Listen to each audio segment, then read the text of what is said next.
Priority actions for the prevention and management of chronic diseases in V4 countries. First of all, about my affiliations. In my everyday life, I work for the PJ Safarik University in Kosice, Faculty of Medicine. I'm also the member of the governing board of the Slovak Public Health Association, and I would like to speak also about the European Public Health Association, where I'm the president of the section on chronic diseases. And actually, this is the link how we got acquainted with the director of the WHO Division on Non-Communicable Diseases and Life Course. So I consider this event not only to be an event for knowledge and sharing of knowledge, but also as an important networking activity. And therefore, I would like to say a few words about the European Public Health Association, which is an umbrella organization for all of us, I mean all public health associations in V4 countries. EUPHA is an umbrella organization for public health associations and institutes in Europe. It is a network of over 14,000 public health professionals coming from more than 40 countries, and it has 20 sections, including the EUPHA section on chronic diseases, as well as EUPHA section on public health genomics. And it's my great pleasure to welcome here also the president of the section on public health genomics, Professor Rosa Adani. And I have to say that we are the only two participants or president of the section from the Central and Eastern European countries within the EUPHA. So it's really my great pleasure and honor that we can be here together today. The mission of the EUPHA is to facilitate and activate a strong voice of the public health in Europe. EUPHA is definitely an organization, a stakeholder that brings value. It has a great network across Europe. It has wealth of expertise and resources to support the European Commission, the WHO and member states in developing concrete actions on public health. It has strong commitment to actively contribute in shaping policies addressing health risk factors, and is open to dialogue and keen to engage with all relevant stakeholders to protect and improve the health of the European citizens. These are the EUPHA tools. EUPHA is trying to achieve its goals by these tools. We are publishing the European Journal of Public Health, which is an impact factor journal, rather good impact factor journal in its field. It belongs to top 25% journals, SSCI journals, in the field of public health. We are also organizing an annual conference, the European Public Health Conference each year, which is the biggest public health event in Europe. And over 1,500 participants are coming to this conference each year. This year it will be in Milan. We are producing statements, reports and newsletters. We have been involved in several European projects like STEPS, FIRE and Sphere. And we also have a website, a user-friendly website with over 200,000 monthly website hits. And if you haven't visited the EUPHA website yet, this is how it looks. And if you are interested more in the sections, this is, for example, the section of the EUPHA section on chronic diseases, the website of the section. And you can read there the aims of the section, background information, and all the activities that we are doing at the European level. The EUPHA section on chronic diseases, and I believe that also the EUPHA section on public health genomics is kind of copying or mirroring the activities of the EUPHA in general. And these are several selected workshops that we have been organized over the past 9 years since the section has been established. Several of them have been organized in collaboration mainly with the WHO Division on Non-Communicable Diseases, Golden Valeur.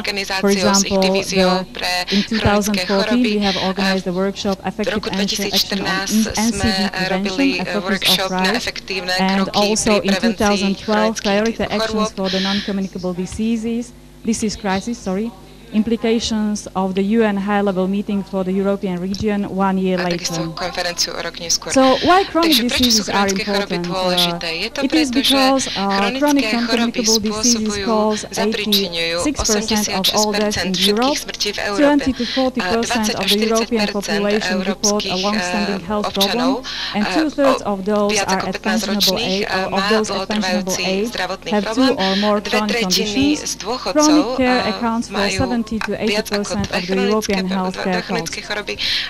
With regard to V4 countries, the figures are very similar. In V4 countries, the proportion of mortality, the total percentage of deaths, 90% of mortality in V4 countries is due to chronic diseases. As you can see, in Slovakia we have, I'm sure you cannot really read it, but the red part is cardiovascular diseases, and I think this is a little bit problem with the data, and we will hear a little bit more about it during the conference, why Slovakia has a higher cardiovascular mortality as compared to other V4 countries. Chronic diseases are causing the burden, which can be reflected also in disability-adjusted life years.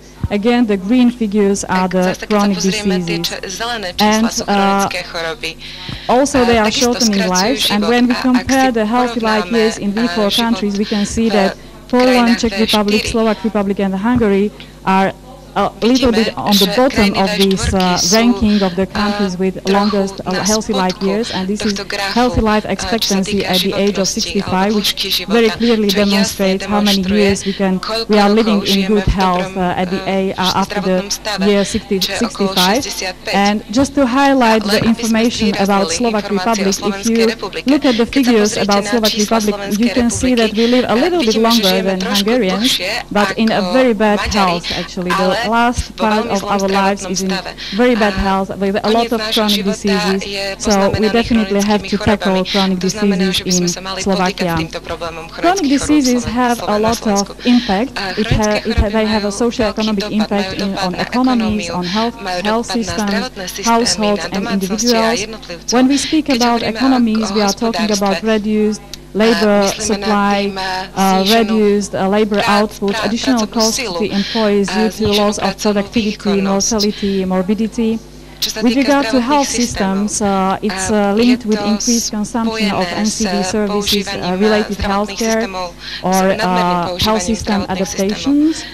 And with regard to households and individuals, chronic diseases are reflected in reduced well-being, increased disability, and in general decreased quality of life of the people who are suffering from chronic diseases, but also their families. With regard to chronic diseases, we have to keep in mind that they are very often related to other chronic diseases. There are a lot of comorbidities and multimorbidities, and a very vivid example is, for example, diabetes, which is the leading cause of new cases of end-stage renal disease. People with diabetes have a 2 to 4 times fold increase in cardiovascular risk. Diabetes is the leading cause of non-traumatic lower extremity amputations, and it is also the leading cause of new cases of blindness in working age adults. And again, a very interesting figure, which I personally like very much, and this figure illustrates the number of comorbidities, the number of chronic diseases related to age. So, as you can see, at the age of 14, there is only some 10% of the population which has one chronic diseases. However, at the age of 65, we have already 80% of the population who suffers from chronic diseases, and 10% of the population suffers from four or more chronic diseases. So, due to these reasons, as it has been already mentioned, there has been a lot of political attention given to chronic diseases. The UN High-Level Meeting on the Prevention and Control of NCDs, the WHO Euro-Ministerial Conference on NCDs in Ashgabat, Turkmenistan, resulting in Ashgabat Declaration.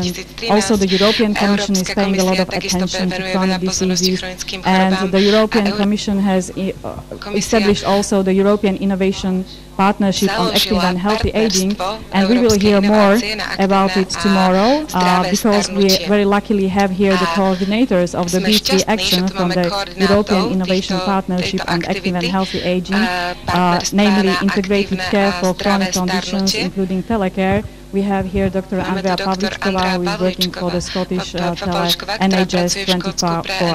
So the aim of the European Innovation Partnership on Active and Healthy Aging is to gain 2 healthy life years by 2020, and they expect that it will be a triple win for the Europe.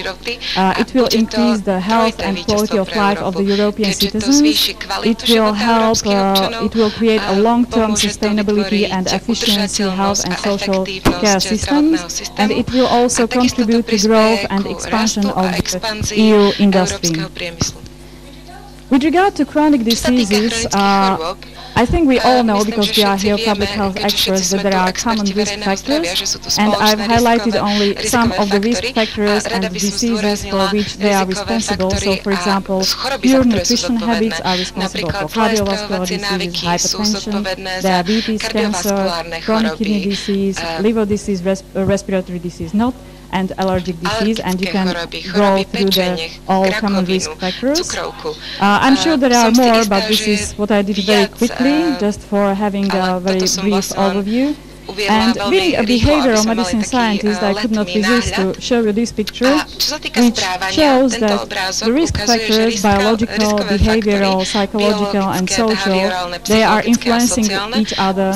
Once a risk factor is exacerbated, it is causing one disease and then or more diseases, as we have seen, because the same risk factors can be responsible for more chronic diseases, or one chronic disease and then develops another due to common risk factors or iatrogenic effects of the treatment for the first disease. So below you can see the biological mechanisms, how it works with risk factors, why they are causing chronic disease, and we are talking about sympathetic and parasympathetic nervous system activity, also the inflammation and immune responses. Therefore, because of the complexity of the problem, also the responses have to be complex, and therefore scientists are trying to address the complexity of the chronic diseases in a complex, integrated way. And I think the global WHO Global Action Plan very nicely is reflecting this complexity, and we have 9 targets for 2020. For example, 25% reduction in prevalence of high blood pressure, 30% reduction in tobacco use, 10% reduction in prevalence of insufficient physical activity, and so on. And the WHO also, Regional Office for Europe, is already providing estimations, unofficial estimations for 2030, how they can be attained or achieved. So we are on a good way, on a good track with regard to achieving the global targets for the NCDs. Concrete actions, how this can be achieved, is, for example, full implementation of the Framework Convention of Tobacco Control, because as this infographic shows, 53 member states from the European region have ratified the FCTC. However, the implementation, the full implementation is lacking, and I'm sure we will hear more about it today from Dr. Tibor Demian and also from Golden Galea, because there has been, this FCTC has been endorsed in Vilnius last week. Another option or another topic on which we have to work is overweight and obesity. And why it is so? It is because worldwide obesity has more than doubled since 2018. In 2014, there have been 1.29 million adults overweight. And obesity is preventable. This is really important, what we have to keep in mind. So a very similar approach that has been, one more slide, which very nicely illustrates the prevalence of overweight among European adolescents in years 2002, 2006 and 2010. It is an HBSC survey, as the darker figures are showing worse or higher obesity in countries. So we can start with 2002, 2006 and 2010, so the obesity is clearly increasing.